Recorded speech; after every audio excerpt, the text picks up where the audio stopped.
kumpare ko'y wala na, nagpunta sa ibang bansa. Pre, ngayon aking kumare, gagala kami palagi.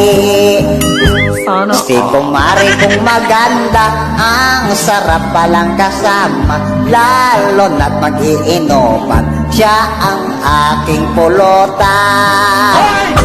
Nag-overnight kami sa Sogo, exercise todo-todo, tuhod ko ay nanghina, mukha ko ay namutla. Hinihingal ako ng todo sa sobrang agresibo. My goodness po kumare, mamatay ako dito.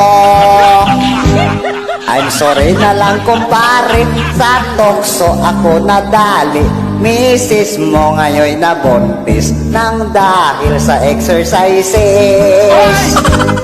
Ikaw daw ay